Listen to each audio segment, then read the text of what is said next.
И така от доста време ме нямаше в канала и днес реших, че е време за нов клип, защото ударно започвам сезона. Както виждате, вече е слънчево, затоплило се и ударно започвам сезона с нов мотор. Новият мотор е много по-различен от стария. Вече съм с писта Yamaha R6 2003 година, 600 кубика, 125 коня, звяр. Брутален, красив и нека сега да го разбираме заедно.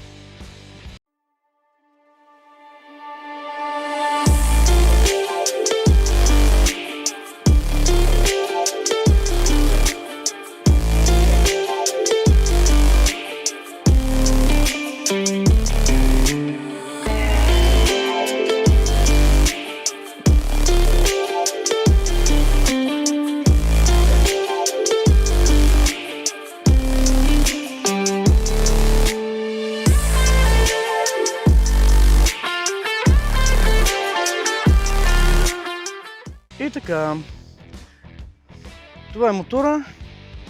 Нека да го обиколим, да го разгледаме като хората. Да видим какво се случва с него. Моторът е падано с него, по-точно е хлъзган. Най-голямата му щета е ето тук, малко по спойлерите, но момчето се постара да ми даде нови спойлери към него, така че ще бъдат сменени по-натам. Ето тук има малко демидж по яйцето, но като цяло мотора е в доста прилично състояние. Виждате го, има си гуми, суспеншените са добре, реглажни както виждате. И най-готиното, което на мен най-ми хареса, е, че има монтиран дисплей за скоростите, както виждате, ето тук. Показва скоростите, на коя скорост караш. От падането явно имало някакъв демидж във фара, защото ето тук има малко пукнатинки, лепене, но и това ще се оправи. Като цяло мотора е наистина в много прилично състояние, на мен лично много ми харесва. Кара се изключително различно. Искам да ви кажа, че наистина се кара изключително различно от Хорнета.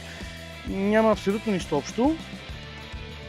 Сигурно ще кажете, топък открива топлата вода, но наистина няма нищо общо с Хорнета. На мен лично ми е много по-удобен и много по-приятен за каране. Смених му, тъй като беше изгоряло от слънцето казанчето за задната спирачка. Предното казанче също го смених, защото и то беше изгоряло, сложих ново. Моторът е с много приятна генерация между другото. И сега след малко ще го чуем. Цяло това е мотора на пръв поглед.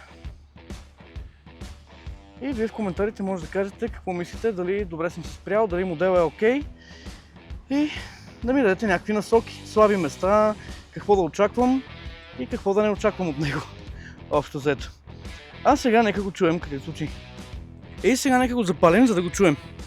Надявам се на този микрофон да се чуе, защото той има много голяма чувствителност и мога да отреже звука.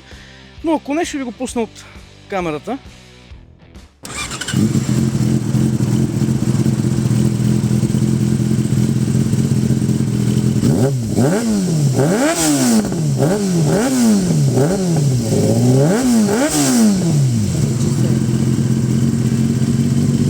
Надявам се да се е чуло, ако не ще ви го пусна през камерата.